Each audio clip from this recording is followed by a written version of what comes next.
जय हिंद। स्वागत है भगत सिंह जी के क्लास में। हम लोग देख रहे थे एनटीपीसी के प्रीवियस ईयर क्वेश्चन पेपर जो कि आगामी 5 जून से एग्जाम होने वाले हैं, उसके लिए बहुत ही फायदेमंद होने वाला है। जिसका एग्जाम 5 और 6 जून का है उसका सिटी इंटीमेशन बताया जा रहा है। आज जिसका एग्जाम 7 जुलाई को होगा उसका इंटीमेशन बताएगा। तो आप लोग डेली चेक करते रहिएगा, ये नहीं कि ऐसे भी मैसेज आएगा आपके मोबाइल पे, मैसेज आ जाएगा। ठीक है, जिसका भी एग्जाम होगा मैसेज आ जाएगा, तो कोई चिंता वाली बात नहीं है। 1-2 दिन में आप इसके वेबसाइट पर जाकर देखते रहिएगा। इसके डिस्क्रिप्शन में हम डाल दिए हैं, यानी कि लिंक, वहाँ से आप लोग देख सकते हैं। अगर इसका पीडीएफ लेना चाहते हैं तो हमारे टेलीग्राम चैनल भगत सिंह जी के क्लास से जुड़े, वहाँ सारा पीडीएफ उपलब्ध रहेगा। ठीक है, तो आज से हम लोग देखना चालू करते हैं इससे आगे क्वेश्चन। इसके कुछ क्वेश्चन हम लोग पिछले क्लास में कर चुके थे, आज भी देखेंगे उससे आगे। आज का पहला क्वेश्चन है 52 नंबर। निम्नलिखित में किस फिल्म ने ऑस्कर 2020 के best motion picture of the year पुरस्कार जीता है? तो कौन सा मूवी है? तो पैरासाइट है। ये 2020 का करंट है। ठीक है, क्योंकि करंट उस हिसाब से पूछा जाएगा। अगले क्वेश्चन की ओर बढ़ते हैं।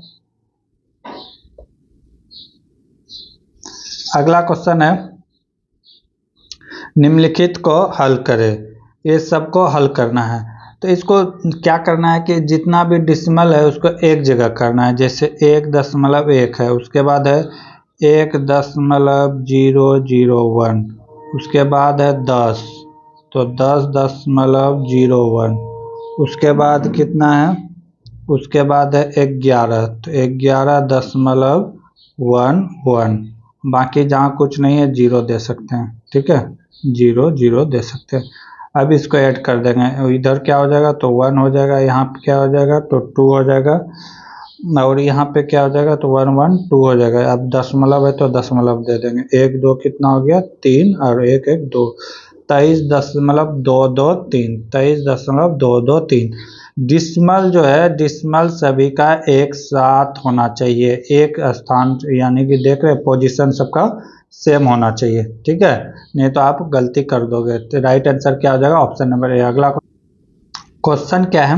क्वेश्चन क्या करा है कि दिए गए आरेख में टी जो है शिक्षक को दर्शाता है, यानी कि ए वाला जो राउंड है ए क्या चीज को दर्शाता है? तो ये टीचर को दर्शाता है। एस कह रहा है कि छात्र को, ए जो राउंड देख रहे हैं ए किसको दर्शाता है? स्टूडेंट को, और ये टीचर को। ठीक, और पी जो प्राचार्य है प्रिंसिपल को दर्शाता है। पी यहाँ पे किसको दर्शाता है? प्रिंसिपल को दर्शाता है। और क्षेत्र में 1 से 7 तक की संख्या दर्शाता है। तो आरेख के आधार पर नीचे दिए गए प्रश्न का उत्तर दे। और जो देख रहे हैं 5 6 7 1 2, ये सब यहाँ पे क्षेत्र को दर्शाता है। तो क्वेश्चन क्या है कि उस क्षेत्र का चयन करें जो उन शिक्षकों को निरूपित करता है जो तो न तो छात्र है न ही प्राचार्य है। तो ऐसे कौन सा अंक है? तो 5 ऐसे टीचर है जो कि ना तो स्टूडेंट है। स्टूडेंट वाला गोला कौन सा होगा? स्टूडेंट वाला गोला ए होगा। ठीक है, ए स्टूडेंट का गोला होगा, और प्रिंसिपल का गोला ए होगा। तो 5 जो है इनमें से किसी में नहीं आता है। तो इसका राइट आंसर क्या होने वाला है? 5 ऐसे टीचर हैं ना तो ये स्टूडेंट है ना ही ये प्रिंसिपल है। ठीक है, राइट आंसर क्या हो जाएगा? 5 इज द राइट आंसर। अगला क्वेश्चन है, कौन सा विटामिन रक्त का थक्का जमाने के लिए आवश्यक प्रोटीन और कैल्शियम को सक्रिय करता है? तो ये इसका आंसर हो जाएगा विटामिन के। विटामिन के जो है ये रक्त का थक्का जमाने के लिए जिम्मेवार है। ये क्या करता है? तो प्रोटीन और कैल्शियम का सक्रिय रूप करता है।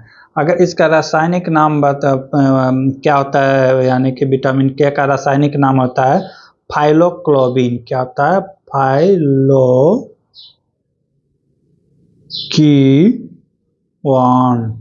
फाइवोकीवान होता है। अब बात करें विटामिन B1 की, B1 की विटामिन B1 की कमी से इसके से कमी होते हैं बेरी बेरी रोग। किस क्या होता है? बेरी बेरी रोग। विटामिन डी की बात करें तो इससे क्या होता है? इससे रिएक्टस नामक बीमारी होता है। और ये विटामिन बी डी कहाँ से मिलता है? तो धूप से मिलता है। किससे मिलता है? धूप से मिलता है। ठीक है, ये हड्डी के लिए बहुत ही जरूरी होता है, खासकर छोटे बच्चों के लिए, नहीं तो कुपोषण का शिकार हो जाएगा। अगर विटामिन सी की बात करें, विटामिन सी का तो ये खट्टे पदार्थों में होता है, जैसे इमली हो गया, नींबू हो गया। ठीक है, ये सब उसमें पाया जाता है विटामिन सी। अगर विटामिन ई की बात करें, विटामिन ई का रासायनिक नाम होता है टेकोफेरोल। ये जनन क्षमता में वृद्धि करता है। ये जनन क्षमता में क्या करता है? वृद्धि। इसकी कमी को कैसे पूरा किया जा सकता है? तो अंकुरित अनाज हो गया, जैसे गेहूं हो गया, चना हो गया, ये सब खाने से पूरा होगा। अगर विटामिन ए की बात करें तो ये आँख का रोग, यानी कि आँख से संबंधित रोग जो होता है रतौंधी, वो रोग इसके कमी से होता है, विटामिन ए के कमी से। ठीक है, इससे अगर विटामिन ए की कमी हो जाए तो क्या खाना चाहिए? पका पपीता हो गया, पका आम हो गया, गाजर हो गया, ये सब में भरपूर मात्रा में विटामिन ए पाया जाता है। अब बढ़ते हैं अगले क्वेश्चन की ओर। अगला क्वेश्चन है, अधिक ऊंचाई वाले क्षेत्र में बर्फ की सफाई निम्नलिखित में किसके द्वारा किया जाता है? तो ये किया जाता है सड़क सीमा संगठन। सड़क सीमा संगठन BRO, बॉर्डर रोड ऑर्गेनाइजेशन। जितना भी भारत का यानी कि बॉर्डर इलाका है, जैसे चाइना का इलाका हो गया, पाकिस्तान का, बांग्लादेश का इलाका हो गया, तो ये चाहे पहाड़ी इलाका हो, चाहे बर्फीला इलाका हो, या जंगली इलाका हो, तो ये सब का देखभाल यही करता है। अगर कहीं रोड में भूस्खलन के कारण पहाड़ टूट के गिर गया है तो इसका सफाई भी किसके द्वारा किया जाता है? तो BRO के द्वारा किया जाता है, बॉर्डर रोड ऑर्गेनाइजेशन। ठीक है, कहीं पे पहाड़ टूट के गिर गया है, कहीं पे बर्फ रोड पे आ गया है, तो आर्मी तो इसमें तो चल नहीं पाएगा, तो इसकी सफाई करना किसका काम होता है? तो BRO की काम होता है। इसका काम होता है बॉर्डर लाइन पे रोड बनाना तथा रोड का देखभाल करना, सारा इसके अंतर्गत आता है। ठीक है, रख रखाव हो। ठीक है, अगर बात करें BRO की स्थापना कब किया गया था? तो 1960 को। BRO दिवस किस दिन मनाया जाता है? तो 7 मई को मनाया जाता है। 7 मई को मनाया जाता है। अभी हाल ही में 7 मई 2025 को, 7 मई 2025 को BRO अपना 65th एनिवर्सरी मनाया, यानी कि संगठन दिवस के रूप में मनाया। ठीक है, 61वां स्थापना यह कह सकते हैं कि 65वां स्थापना दिवस के रूप में मनाया। 7 मई को हम लोग मनाते हैं BRO स्थापना दिवस। ठीक है, 7 मई 1960 की इसकी स्थापना हुई थी। किसका? BRO का। ठीक है, ये भारत के अंदर नहीं सड़क बनाएगा, ये भारत के बॉर्डर लाइन पे सड़क बनाएगा, उसकी देख रेख करेगा। ठीक है, ये बात आप याद रखिएगा। पूरे भारत की बात नहीं, ये बॉर्डर लाइन जो होगा भारत का, वो वाला रोड का मरम्मत, बनाना, उसका देखभाल किसका काम है? तो BRO की स्थापना कब हुआ था? 1960 में। अगला क्वेश्चन क्या है? वह प्रक्रिया जिसके तहत किसान अपने भूमि पर वाणिज्य और गैर वाणिज्य उद्देश्य के लिए वृक्ष उगाते हैं, तो उसे कहते हैं कृषि वानिकी। क्या कहते हैं? कृषि वानिकी। कृषि वानिकी क्या होता है कि किसान अपने खेत में फसल के साथ साथ वृक्ष हो या फिर झाड़, जंगल कहते हैं, वो भी लगाते हैं। ठीक है, इससे क्या होता है कि किसान का तो जो फायदा नुकसान हो वो होता ही है, प्लस ये जो है हमारे पर्यावरण को दूषित होने से भी बचाता है। इस प्रकार के कृषि अगर किया जाए कि जैसे ये खेत है, इसके साइड यानी पेड़ लगा दिया गया है और इसके बीच में खेती किया जाता है, तो इसी को कहते हैं वानिकी खेती। ठीक है, ये पर्यावरण के लिए बहुत ही लाभदायक होता है और ये मिट्टी के कटाव के लिए भी, रोकथाम के लिए भी बहुत ही सही उपाय है। ऐसे कृषि को क्या कहते हैं? तो वानिकी कृषि कहते हैं। इससे जलवायु हमेशा में परिवर्तन जो होता है वो नहीं होगा, यानी परिस्थिति के अनुकूल रहेगा वातावरण। ऐसा होता है अगर सभी लोग इस तरह की कृषि को अपना ले, वानिकी कृषि को अपना ले। तो अगला अगला क्वेश्चन है, दिए गए ग्रिड को ध्यानपूर्वक अध्ययन करें और दिए गए विकल्पों में से उस संख्या का चयन करें जो इस प्रश्न को प्रश्न चिन्ह के जगह पे यहाँ पे प्रतिस्थापित करता है। ये चारों में से कौन आएगा इसके जगह में? तो क्या है, 2, 3, 4 और 29 दिया हुआ है, 5, 6, 7 और 110, 8, 9, 10 दिया हुआ है। तो ये तो क्रम में 2, 3, 4, 5, 6, 7, 8, 8, 9, 10 एक क्रम में है, लेकिन ये वाला यानी कि अनएक्सपेक्टेड आ रहा है। तो इसको क्या किया गया होगा, इसको किसी भी तरह 29 पुराना है तो क्या किया होगा देख लेते हैं। तो क्या किया गया है समझ में आ गया, 2 का स्क्वायर किया गया है, फिर प्लस 3 का स्क्वायर, ये जितना इस लाइन पे है सबका क्या किया गया है, स्क्वायर किया गया है, प्लस 4 का स्क्वायर किया गया, 2 का स्क्वायर 4, 3 का स्क्वायर 9 और 4 का स्क्वायर 16, ये कितना हो गया 29 हो गया, 16 9 हो गया 25, 4 29। फिर उसी तरह ये सबका स्क्वायर किया गया है, जैसे 5 का स्क्वायर, फिर 6 का स्क्वायर, फिर 7 का स्क्वायर। 5 का स्क्वायर होता है 25, 6 का स्क्वायर होता है 36, 7 का स्क्वायर होता है 49। तो ये होता है 7 6 5 11, 11 20 हो गया 0, हासिल बचा 2, 2 3 5, 5 4 9 2 11, 110। 110 यहाँ पे फुलफिल किया गया है, सही है यहाँ पे इतना भी। तो नेक्स्ट हम भी वही करेंगे, 8 का स्क्वायर प्लस 9 का स्क्वायर प्लस 10 का स्क्वायर। 8 का स्क्वायर 64, 9 का स्क्वायर 81 और 10 का स्क्वायर 100। तो इसको जोड़ देंगे, कितना हो गया 5 8 6 14, 145 प्लस 100 तो ये हो जाएगा 245। 245 इज द राइट आंसर, इसके जगह में क्या आ जाएगा 245। Option number 3 is the right answer. अगले क्वेश्चन की ओर बढ़ते हैं। अगला क्वेश्चन है, मोहन ने 18,000 की राशि उधार ली 10% की रेट से, वार्षिक दर 2700 रुपया साधारण ब्याज यानी कि SI के रूप में कितना दिया है, तो 2700 रुपया दिया है। ठीक है, भुगतान क्या है, वह अवधि मतलब टाइम क्या ज्ञात कीजिए जिसके दौरान उसने उधार की राशि ली थी। तो सवाल में दिया क्या क्या है वो पहले लिख देंगे। प्रिंसिपल दिया हुआ है कितना है 18,000 रुपये, उसके बाद रेट दिया हुआ है, रेट दिया हुआ है 10%, CI दिया हुआ है, SI दिया हुआ है, सिंपल इंटरेस्ट दिया हुआ है 2700। ठीक है, सवाल में पूछ क्या रहा है, समय पूछ रहा है, क्या पूछ रहा है समय, कि कितने समय के लिए दिया गया होगा। तो समय बराबर क्या होता है, समय बराबर होता है ब्याज, साधारण ब्याज गुना 100 बट्टे मूलधन, मूलधन बोले तो प्रिंसिपल P, ठीक है, P इंटू रेट R, ठीक है, इंटू क्या हो जाएगा रेट R। अब जो जो मान दिया हुआ है सवाल में बैठा देंगे। क्या क्या दिया है, समय तो नहीं दिया है तो समय हमें निकालना है। समय बराबर हो गया, ब्याज कितना दिया है तो 2700, 2700 गुना 100 बट्टे P कितना दिया हुआ है 18,000, P दिया है 18,000 इंटू R का वैल्यू कितना है 10%, 10%। तो जो जो कटेगा कटा देंगे। क्या क्या कटेगा देख लेते हैं। तो 00 से 00 कैंसिल और यहाँ पे कितना है 2700, सब 2700 है, ठीक है, हाँ 2700 है। तो 10 से 10 कैंसिल और 10 से 10 कैंसिल, बचेगा क्या, एक कटेगा कितना बार में, एक कटेगा 3 बार में, एक कटेगा 2 बार में।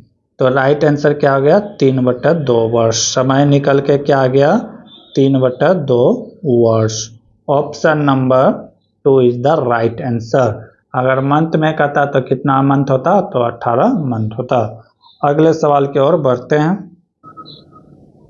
अगला क्वेश्चन है, इनमें से कौन सा संगठन भारत में बीमा उद्देश्य को विनियमित करने, बढ़ावा देने, उनका क्रमिक विकास सुनिश्चित करने के लिए जिम्मेवार है। एक किसके द्वारा किया जाता है, IRDAI के द्वारा किया जाता है। अगर इसका फुल फॉर्म की बात किया जाए तो क्या होता है, insurance regulatory and development authority. ठीक है, क्या होता है, ये इसका होता है insurance regulatory on development authority होता है। अगर इसकी स्थापना की बात किया जाए, IRD का इसकी स्थापना की बात किया जाए तो कब किया गया था, 1999 में। ठीक है, कब किया गया था, 1999 में। तो ये क्या है, तो ये बीमा क्षेत्र का, जो इंश्योरेंस करते हैं, बीमा क्षेत्र का सबसे बड़ा संगठन है। ठीक है, ये क्या है, तो बीमा क्षेत्र का सबसे बड़ा संगठन है। जैसे इसके अंतर्गत आ जाता है LIC, GIC। तो अगर LIC की बात करें, इसकी स्थापना कब हुआ था, तो 1956 में हुआ था। कब हुआ था, 1956 में। अगर GIC की बात करें, जिस तरह मनुष्य का LIC होता है उसी तरह सामान का होता है, उसे कहते हैं GIC। अगर GIC की बात करें तो इसका स्थापना कब हुआ था, 1972 में। LIC 1956 और GIC 1972 में किया गया था। इससे एक महत्वपूर्ण समिति जुड़ा हुआ है, मल्होत्रा समिति। कौन सा समिति, मल्होत्रा समिति जुड़ा हुआ है। तो पूछा जाता है कि मल्होत्रा समिति किस क्षेत्र से जुड़ा हुआ है, तो ये हो जाएगा बीमा क्षेत्र से जुड़ा हुआ है। किस क्षेत्र से जुड़ा हुआ है मल्होत्रा समिति, तो बीमा क्षेत्र। अब बात करें क्रिसल की बात करें तो ये एक वित्तीय रेटिंग है। क्या है, वित्तीय फिनेंशियल रेटिंग है। क्या चीज है, तो ये एक वित्तीय रेटिंग है। अगर RBI की बात करें तो जान ही रहे हैं कि RBI भारत सरकार का एक बैंक है, जो जितने भी भारत में बैंक है सभी को कंट्रोल भी इन्हीं के द्वारा किया जाता है। भारतीय बैंक का, यानी कि भारत सरकार का बैंक कौन है, तो RBI। ICICI बैंक की बात करें तो ये एक प्राइवेट बैंक है। कौन सा बैंक है, प्राइवेट बैंक है। अगर ICICI बैंक का पूरा नाम अगर जानना चाहते हैं तो इसका पूरा नाम है the industrial credit and investment corporation of India.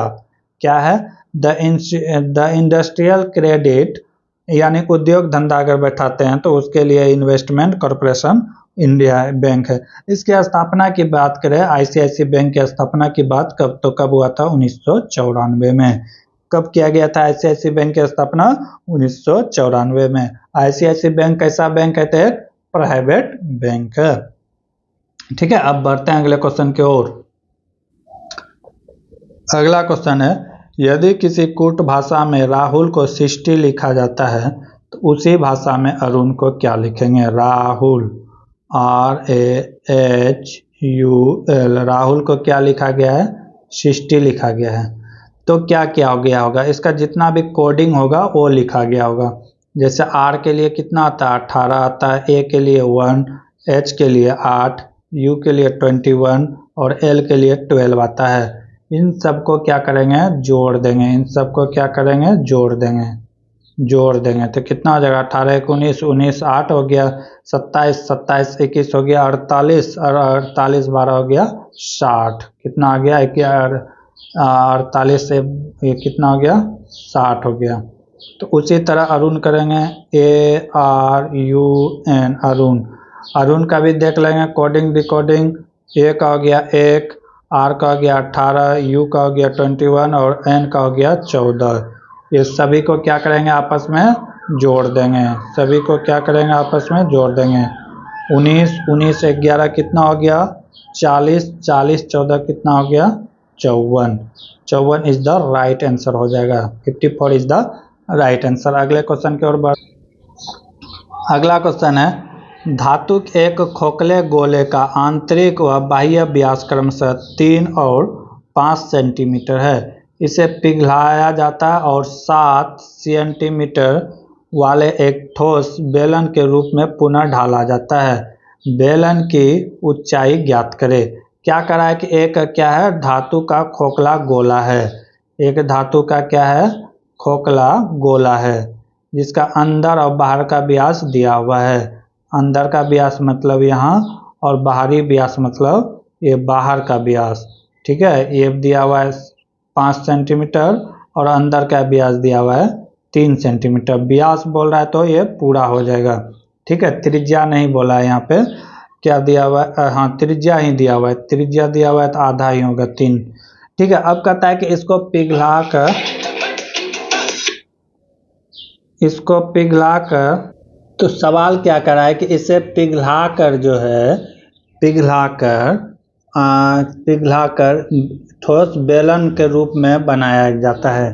तो क्या करा, एक ठोस बेलन के रूप में बनाया जाता है। ठोस बेलन मतलब कि कहीं भी कोई छेद ना हो, ठोस बेलन के रूप में बनाया जाता है, ढाला जाता है। तो बेलन की हाइट पूछ रहा है और इसका त्रिज्या दिया हुआ है कितना, 7 सेंटीमीटर। सवाल समझ गए। तो बेलन का आयतन हमें निकालना पड़ेगा। बेलन का आयतन बराबर हो जाएगा खोखले गोले का आयतन। बेलन का आयतन बराबर क्या हो जाएगा, बराबर हो जाएगा खोखले जो गोला ये था, खोखले गोला जो था इसका आयतन बराबर हो जाएगा, बराबर क्या हो जाएगा, खोखले गोले का आयतन, यही तो हो जाएगा। दोनों का आयतन क्या होगा, बराबर होगा। तब इस गोले का आयतन, बेलन का आयतन जो होता है लिख देंगे। बेलन का आयतन क्या होता है, पाई आर स्क्वायर एच। और खोखले गोले का आयतन क्या होता है, 4/3 पाई। दो गो रेडियस है, एगो कैपिटल है एगो स्मॉल है, तो कैपिटल माइनस स्मॉल हो जाएगा।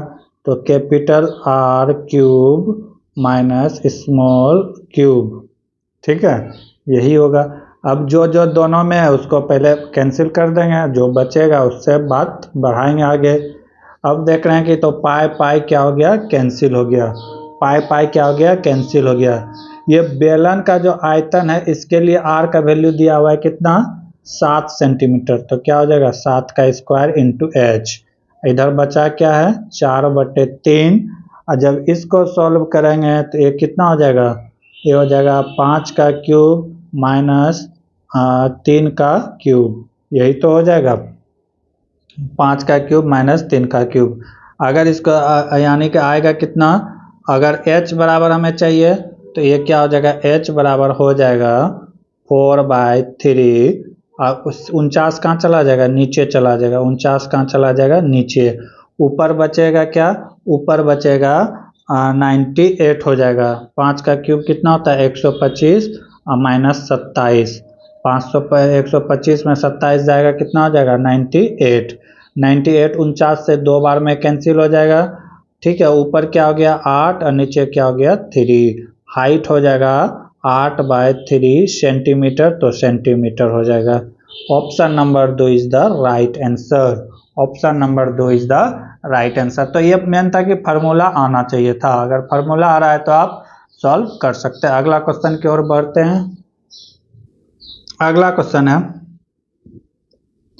प्रधानमंत्री नरेंद्र मोदी द्वारा विमुद्रीकरण को नोटबंदी भी कहते हैं कि घोषणा कब किया गया था। वो तारीख था 8 नवंबर 2016, यानी कि काली पूजा के बाद, ठीक है, 8 नवंबर 2016।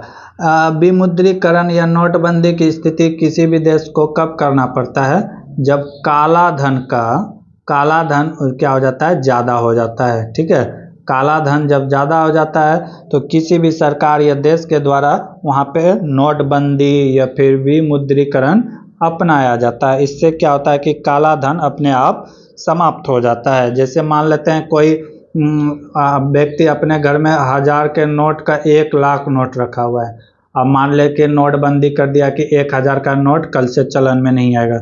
जो इसके घर में नोट रखा है वो तो बर्बाद हो जाएगा, वो किसी काम का नहीं होगा। काला धन वो धन है यानी कि जिसका कि टैक्स सरकार के पास नहीं जाता है। तो ये पैसा तो बैंक में भी नहीं रखेगा, नहीं तो सरकार को पता चल जाएगा, तो ये अपने घरों में रखते हैं, ठीक है। तो इस तरह के धन क्या हो जाता है, बर्बाद हो जाता है। काला धन क्या होता है, समाप्त हो जाता है। विमुद्रीकरण या फिर नोटबंदी दोनों बात क्या है, एक है। भारत में अगर पहली बार विमुद्रीकरण की बात किया जाए कब किया गया था, तो 1946 में किया गया था। कब किया गया था, 1946 में फर्स्ट टाइम। अगर सेकेंड टाइम की बात किया जाए सेकेंड टाइम की बात किया जाए तो 1978 में किया गया था। कब किया गया था? 1978 में किया गया था। और थर्ड टाइम की बात करें तो ये 2016 में किया गया था।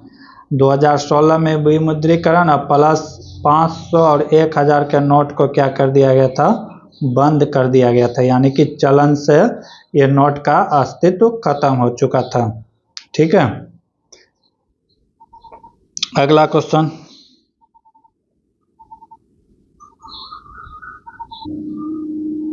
अगला क्वेश्चन है, भारत में चाय और कॉफी की फसल किस श्रेणी में आते हैं, यानी कि किस कैटेगरी में आते हैं? भारत में चाय और कॉफी की खेती का देखा जाए तो वृक्षारोपण फसल के श्रेणी में आते हैं। किस में आते हैं?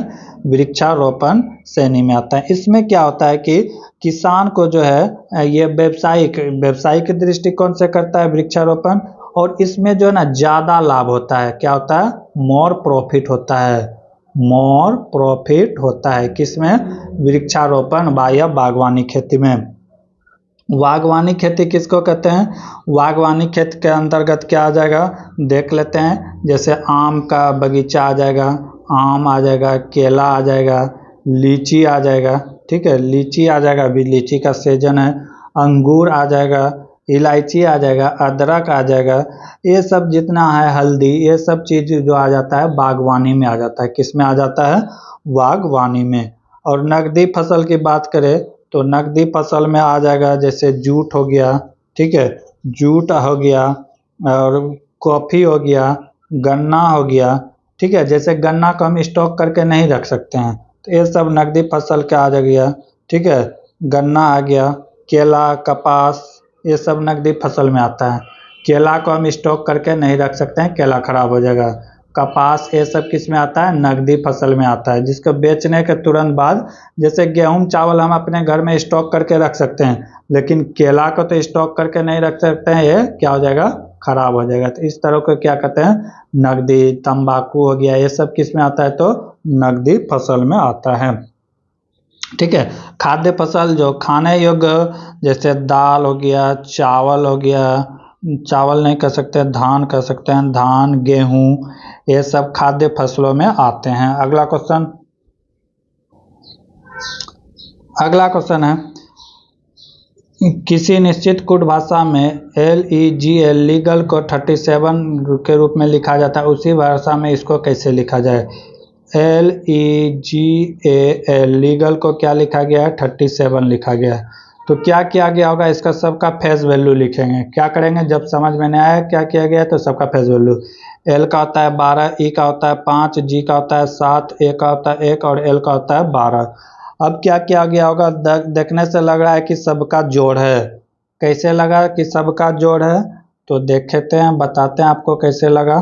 देख रहे हैं तो 12 12 कितना हो गया? 24, 12 5 24, 12 7 5 12, 12 3 36 और 1 कितना हो गया? 37 हो गया। यानी कि ये सभी का क्या है? योग है। सभी का योग है कितना? 37। तो 37 लिख दिया। फिर उसी तरह क्या लिखा है? EAGLE ईगल लिखा गया है। इसको क्या कितना होगा कोडिंग? तो इसका भी सबका क्या करेंगे? फेस वैल्यू लिख देंगे। E का होता है 5, A का होता है 1, G का होता है 7, L का होता है 12 और E का होता है 5। सभी को क्या करेंगे? जोड़ देंगे। ठीक है, क्या करेंगे? जोड़ देंगे।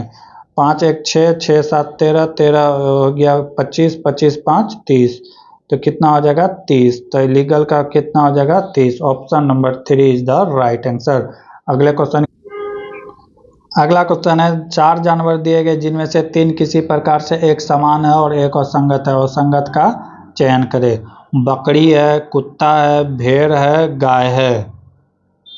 ठीक है, तो अगर इसमें देखें तो ये सभी तो पालतू भी जानवर है, भेड़ भी पाला जाता है, गाय भी, कुत्ता भी, बकरी भी। तो इसमें हम एक चीज लग रहा है कि बकरी, गाय और भेड़, ये सब क्या है? ये सब शाकाहारी है। ठीक है, क्या है? शाकाहारी है। और कुत्ता जो है, कुत्ता अलग है। कुत्ता कुत्ता क्या है? कुत्ता अलग है। कुत्ता मांस भी खा लेता है और दाल चावल भी खा लेगा, तो कुत्ता यहाँ पे क्या हो जाता है? अलग है। बकरी, भेड़ और गाय ये सब क्या है? शाकाहारी है। कुत्ता यहाँ पे सर्वाहारी हो जाएगा। क्या हो जाएगा? कुत्ता यहाँ पे सर्वाहारी हो जाएगा। राइट आंसर इसका क्या हो जाएगा? कुत्ता इज द राइट आंसर। अगले क्वेश्चन की ओर बढ़े। अगला क्वेश्चन है, एक समाज सुधारक के रूप में गांधी जी का मानना है कि भारतीयों को सामाजिक बुराई से छुटकारा पानी चाहिए। निम्नलिखित में कौन सी सामाजिक बुराई नहीं है? कह रहा है कि कौन सा सामाजिक बुराई नहीं है? निरक्षरता यानी कि अनएजुकेटेड आदमी समाज के लिए क्या है? तो ये बुराई है। बाल विवाह भी समाज के लिए क्या है? अच्छा नहीं है। बाल विवाह होने से क्या होता है कि क्या कहते हैं कि ये समाज में बुरा प्रभाव पड़ता है। बुरा प्रभाव पड़ता है क्योंकि जो बाल अवस्था में शादी होता है तो कम ही उम्र में मां बन जाने से बहुत सारा बीमारी का खतरा रहता है, माँ पे भी और होने वाले बच्चे पे। अस्थिरता यानी कि छुआछूत, जो हम लोग आर्टिकल 17 में पढ़ते हैं, तो ये भी समाज के लिए हानिकारक है क्योंकि बड़े जात द्वारा जो छोटे जातों के द्वारा छुआछूत की बात को मानते थे। लेकिन यहाँ पे मुद्रा स्थिति की बात करें, मुद्रा स्थिति, तो ये सामाजिक बुराई से नहीं जुड़ा है, ये मार्केट से जुड़ा हुआ है। किससे जुड़ा है? तो ये व्यवसाय के मार्केट से जुड़ा हुआ है। ठीक है। मुद्रा स्थिति क्या है? जब कीमत किसी भी वस्तु को लगातार बढ़ते रहता है तो ऐसे स्थिति को क्या कहते हैं? मुद्रा स्थिति। इंग्लिश में कहते हैं इन्फ्लेशन। इन्फ्लेशन कहते हैं, जो कि समाज के लिए लंबे समय तक इन्फ्लेशन भी अच्छा नहीं होता है।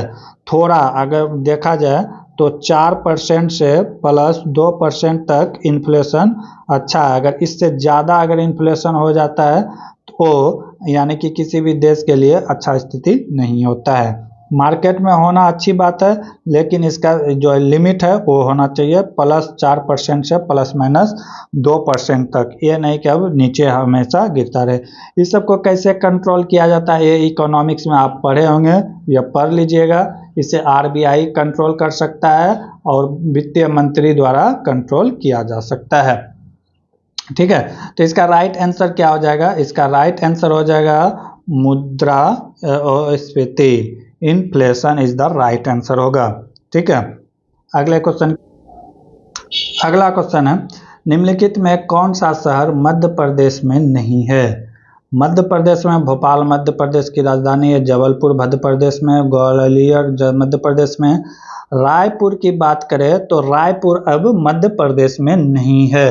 रायपुर 2000 से पहले 1 नवंबर 2001 से पहले ये मध्य प्रदेश में था, लेकिन 1 नवंबर 2000 ईस्वी में एक मध्य प्रदेश का बंटवारा हुआ और एक राज्य बना छत्तीसगढ़।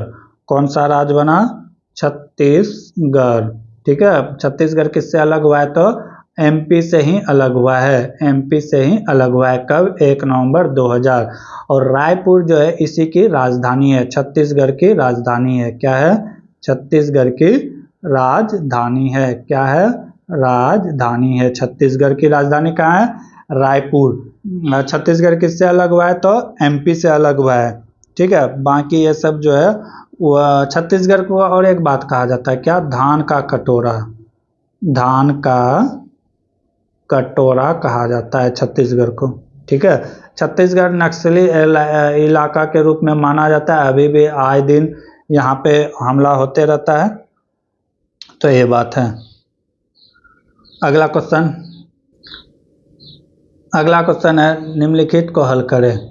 इतना दिया गया है। तो इस तरह का सवाल आए तो ज़्यादा परेशान होने की ज़रूरत नहीं है, बहुत आसानी से बनता है।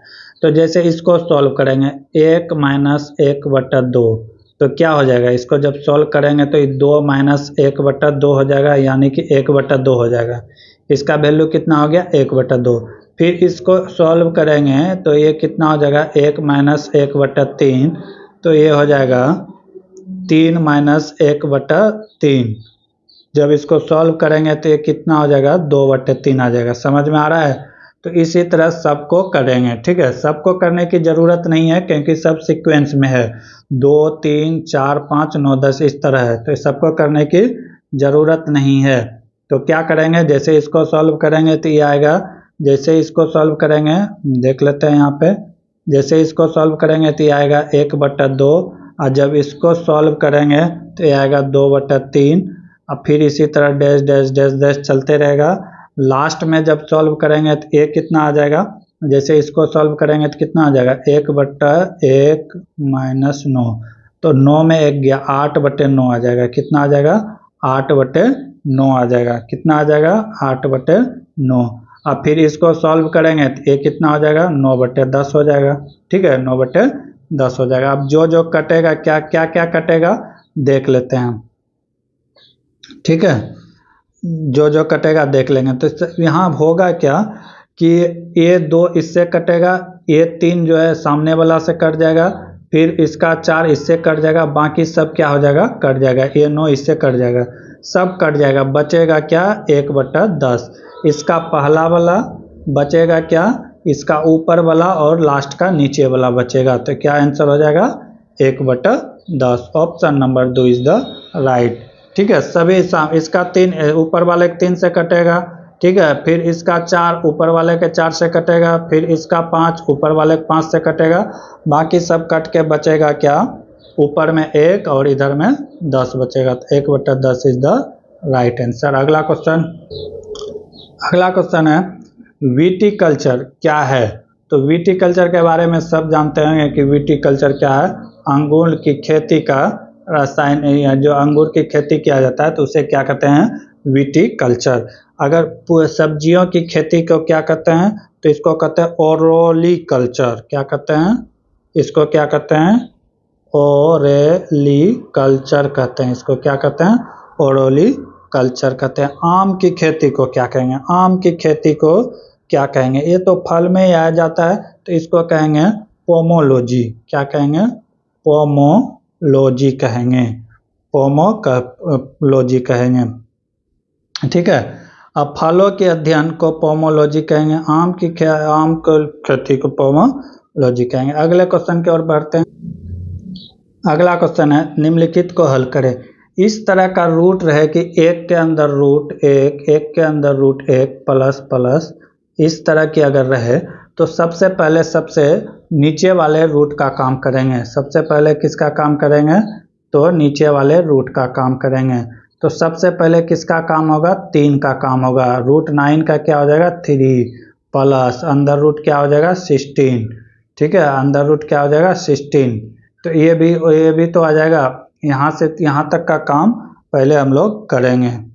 ठीक है, तो पहले क्या करेंगे छोटे वाले का काम करेंगे। ये हो गया 3, ये हो गया 4, आगे कितना है 42, इसके ऊपर अंडर रूट।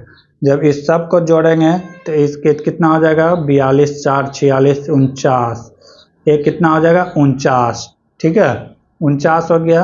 अब इसको अगर रूट से निकालेंगे तो कितना हो गया 7, ये कितना हो गया 7। अब यहाँ से क्या आ जाएगा, अब यहाँ तक का काम खत्म हो चुका है। अब आगे बचा क्या है 5 प्लस, ये सब अंदर रूट में आ जाएगा प्लस 134। अब इसको जोड़ेंगे 5 139, ये कितना हो गया 5 49 7 5 35, यहाँ पे इंटू होगा क्योंकि ब्रैकेट में था। ये हो गया 35 और प्लस 134 जोड़ेंगे, ये अंडर रूट। तो इसको जब जोड़ेंगे तो ये कितना हो जाएगा 169 आ जाएगा। यानी कि ये कितने के रूट के बराबर है तो ये 13 के रूट के बराबर है। अब मेरा काम यहाँ तक का खत्म हो गया है। अब बचा क्या अंडर रूट 51, 51 प्लस 13, 51 और प्लस 13 जोड़ेंगे तो कितना हो जाएगा 64 हो जाएगा। 64 अंदर रूट किसका होगा तो 8 का। राइट आंसर क्या हो जाने वाला है 8 हो जाने वाला है। तो जब तक देखना है कि जहाँ पे जैसे इसमें था क्या, इसमें था कि ये तीनों एक जैसा था तो इसको एक रूट में निकालेंगे। उसके बाद यहाँ से रूट चेंज हो रहा है, यहाँ से दूसरा रूट है तो फिर इसके लिए काम करेंगे। फिर यहाँ पे देख रहे हैं कि ये तीसरा रूट है, तो फिर इसके लिए काम करेंगे, पहले इसके लिए, सेकेंड इसके लिए, थर्ड इसके लिए। ठीक है, अगले क्वेश्चन की ओर बढ़ते हैं। अगला क्वेश्चन है निम्नलिखित को हल करें, इतना दिया हुआ है। तो इसमें पहले हम लोग क्या करते हैं, बॉडमास, पहले सबसे पहले छोटी ब्रैकेट का काम करते हैं। तो छोटी ब्रैकेट का सबसे पहले क्या करते हैं, काम करते हैं। तो 6 से कट जाएगा कितना बार में, 2 बार में, 6 दूना 12, आगे क्या है 4 है, तो 4 से गुना हो जाएगा 8, उसके आगे क्या है 6, 6 से गुना हो जाएगा कितना हो गया 48, उसके आगे क्या है 7 का स्क्वायर, 7 का स्क्वायर कितना होता है 49, माइनस हो जाएगा 49। यहाँ तक काम खत्म, आगे बचा हुआ है +5। अब आते हैं पीछे की ओर, तो पीछे पहले छोटी ब्रैकेट है, तो 5 में से 3 गया 2, आगे गुना क्या है 7। ठीक है, अब बचा क्या है प्लस प्लस। ठीक है, अब इसको माइनस कर देंगे। ठीक है, माइनस कर लेते हैं, ये हो जाएगा 1, और आगे क्या है 5, और पीछे क्या है 14। ठीक है, अब सबको प्लस सभी में है, तो सबको क्या करेंगे जोड़ देंगे, 5 1 6, 6 14 कितना हो गया 20, 20 इज द राइट आंसर। अगला क्वेश्चन की ओर अगला क्वेश्चन है PSLV का पूर्ण रूप क्या होता है। PSLV का पूर्ण रूप होता है पोलर सैटेलाइट लॉन्च व्हीकल्स। ये जो है सैटेलाइट अंतरिक्ष में छोड़ने के लिए, ऑर्बिट में फिट करने के लिए इसे छोड़ा जाता है, PSLV के द्वारा छोड़ा जाता है। किसी भी जो हम लोग बनाते हैं, क्या बनाते हैं, सैटेलाइट जो बनाते हैं वो इसी के द्वारा छोड़ा जाता है। अगला क्वेश्चन है निम्नलिखित श्रृंखला में प्रश्नवाचक के चिन्ह के स्थान पर आ सकने वाले शब्द कौन सा होगा। क्या क्या दिया है, बुध शुक्र पृथ्वी, अगला क्या आएगा, अगला बुध शुक्र पृथ्वी, तो अगला आएगा मंगल, मंगल आएगा। मंगल किस तरह आया, तो हम बताते हैं कि ये जो लिया गया है, तो ये सूर्य से दूरी के हिसाब से ग्रह का लिया गया है। तो सूर्य के सबसे नजदीक कौन है, सूर्य के सबसे नजदीक है बुध, कौन है बुध, बुध के बाद कौन है, बुध के बाद है शुक्र, शुक्र के बाद कौन है, तो शुक्र के बाद है पृथ्वी, पृथ्वी के बाद कौन है, तो मंगल, मंगल है, मंगल के बाद कौन है, तो बृहस्पति है, बृहस्पति के बाद कौन है, तो शनि है, शनि के बाद कौन है, तो यूरेनस है, यूरेनस के बाद कौन है, तो नेपच्यून है। ये 8 ग्रह है सूर्य से दूरी के हिसाब से। तो सूर्य के सबसे नजदीक का ग्रह कौन है, बुध, बुध का इसीलिए सूर्य का परिक्रमा सबसे कम दिनों में करता है, 88 दिन में करता है। और जो है यूरेनस सबसे ज़्यादा दिन में करता है, चंद्रमा का एक चक्कर पूरे, सूर्य का एक चक्कर पूरा करता है। ठीक है, तो बुध शुक्र पृथ्वी मंगल, फिर हो गया बृहस्पति शनि यूरेनस नेपच्यून। अगर पूछे पृथ्वी किन 2 ग्रहों के बीच है, तो शुक्र और मंगल के बीच है। पृथ्वी किसके बीच है, तो शुक्र और मंगल के बीच है। ठीक है, अगला क्वेश्चन, लेकिन एक यहाँ से और एक क्वेश्चन आता है जहाँ की फंसने का उम्मीद रहता है।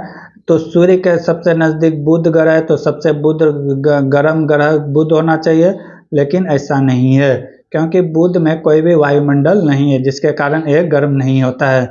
अगर पूछेगा सबसे गर्म ग्रह कौन होगा, तो शुक्र होगा, क्योंकि शुक्र में वायुमंडल है। ठीक है, तो सेकेंड यानी कि डिस्टेंस में जो सूर्य से कौन है, तो शुक्र है, इसीलिए सबसे गर्म ग्रह पूछेगा तो क्या हो जाएगा, शुक्र हो जाएगा।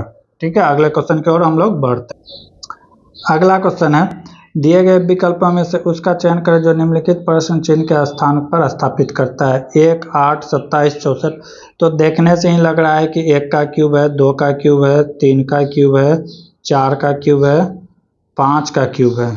किसका क्यूब है, 5 का क्यूब है, और 6 का क्यूब है।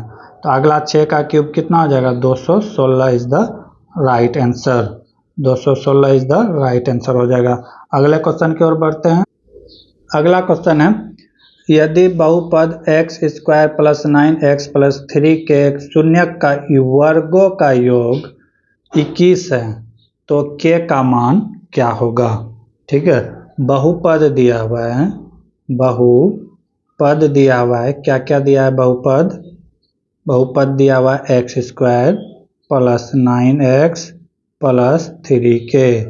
ठीक है, अब कह रहा है कि शून्यकों का योग, शून्यकों का योग क्या होता है, शून्यकों का योग होता है alpha plus beta, alpha plus beta. तो ये हो जाएगा -9/-b/a होता है, ए हो गया, ये बी हो गया, ये सी हो गया, तो क्या होता है -b/a, तो -9/1 हो जाएगा।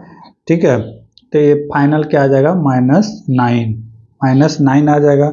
अब शून्यकों का गुणनफल, शून्यकों का गुणनफल क्या होता है, शून्यकों का गुणनफल ये होता है अल्फा इंटू बीटा, ये होता है अल्फा इंटू बीटा, और ये होता है c/a होता है c/a।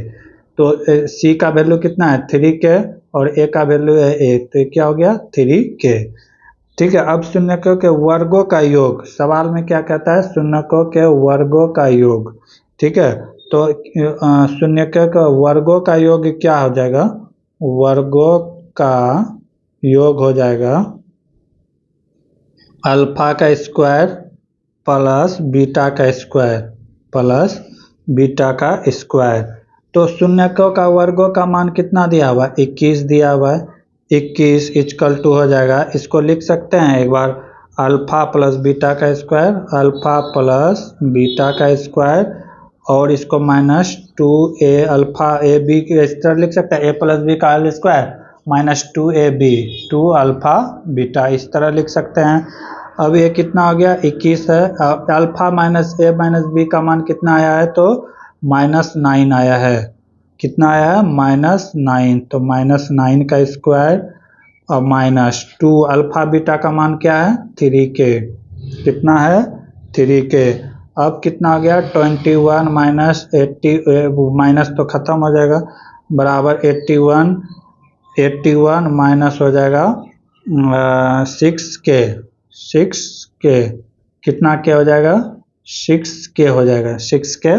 अब हमें क्या चीज़ का वैल्यू चाहिए, 6k का वैल्यू चाहिए। अगर इसको हम इस पार लाते हैं तो ये माइनस हो जाएगा, तो 6k इक्वल टू हो जाएगा 6k हो जाएगा 81 माइनस 21, तो 6k हो गया 60, k बराबर क्या हो जाएगा 60/6, कट के कितना हो गया 10, k का वैल्यू क्या निकल के आ गया 10, k का वैल्यू क्या निकल के आ गया 10। Option number 3 is the right answer. तो मेन था कि शून्यकों का योग क्या होता है, तो अल्फा प्लस बीटा, और जिसको कहते हैं कि b/-b/a होता है, और फिर शून्यकों का गुणनफल होता है अल्फा इंटू बीटा, c/a होता है c/a। तो ये हो गया a, ये b और ये c। अब बढ़ते हैं अगले क्वेश्चन की ओर। अगला क्वेश्चन क्या कर रहा है, अनिल अंकित मूल्य पर 20% की छूट के साथ एक वस्तु खरीदता है और अंकित मूल्य पर 8% की छूट पर बेच देता है, तो उसे लाभ या हानि प्रतिशत ज्ञात करे। ठीक है, सवाल अच्छा सवाल है, देखेंगे। कह रहा है कि अनिल कोई वस्तु 20% के छूट पर खरीदता है, माना कि इसका CP कॉस्ट प्राइस, अंकित मूल्य जिसको कहते हैं, वो 100 रुपीज़ है, कितना है 100 रुपीज़। अनिल जब खरीदा, तो अनिल खरीदा कितना में 20% डिस्काउंट में, 100 रुपये का वस्तु था, तो ये 20% के डिस्काउंट में खरीदा, यानी कि कितने परसेंट में खरीदा होगा, तो 80/100, 100 कट गया, यानी कि वस्तु कितना में खरीदा होगा 80 रुपये में खरीदा होगा। अब क्या कर रहा है कि अंकित मूल्य पर 8% की छूट देता है। अब जब ये बेचेगा, सेलिंग प्राइस जब ये बेचेगा, कहता है कि अंकित मूल्य में 8% की छूट देता है, यानी कि 100 का जो वस्तु है वो कितने में बेच रहा है, तो 92% में ही बेच रहा है, 92% इनकम यानी आएगा। तो ये 100 कट गया, यानी कि 92 रुपीज़ में बेच दिया।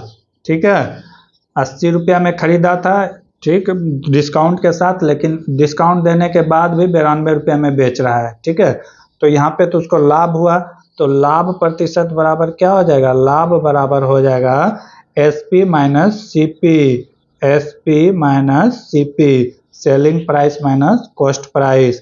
SP कितना है, SP है 92, CP कितना है 80, यानी कि 12 रुपए का क्या हुआ, लाभ हुआ। अब यहाँ पे पूछ रहा है लाभ प्रतिशत, 12 रुपए का क्या हुआ है, लाभ। तो लाभ प्रतिशत कैसे निकालते हैं, लाभ प्रतिशत निकालते हैं लाभ गुना 100 बटे CP, ठीक है, कॉस्ट प्राइस। लाभ कितना का हुआ है, 12 गुना 100, कॉस्ट प्राइस कितना था, 80 था, 92 नहीं देना है, ठीक है, 80 देना है, ठीक है। 80 कट जाएगा, 4 ये कटेगा 4 बार में, 4 बार में, एक कटेगा 5 बार में, 4 से कटेगा 3 बार में, 5 दिया कितना हो गया 15%, 15% का लाभ हुआ, ठीक है, 15% का क्या हुआ, लाभ हुआ। सवाल अच्छा सवाल था। अगला क्वेश्चन की ओर बढ़ते हैं। निम्नलिखित को हल करें, क्या है, इतना है। तो पहले भाग का काम करेंगे, कितना बार में गया, 9 बार में। इसको पे इसके बाद गुना का काम होगा, 42 गुना 5 210 हो जाएगा, 210 घटा 3 प्लस 9, इससे एक जाएगा कितना बार में, यहाँ क्या आ जाएगा 6 आ जाएगा, 6 प्लस में आएगा क्योंकि ये बड़ा वाला महीना है। तो 210 प्लस 6, राइट आंसर क्या हो जाएगा, 216 is the right answer, option number C. बाकी के क्वेश्चन हम लोग देखेंगे अगले क्लास में। तब तक के लिए जय हिंद, जय भारत।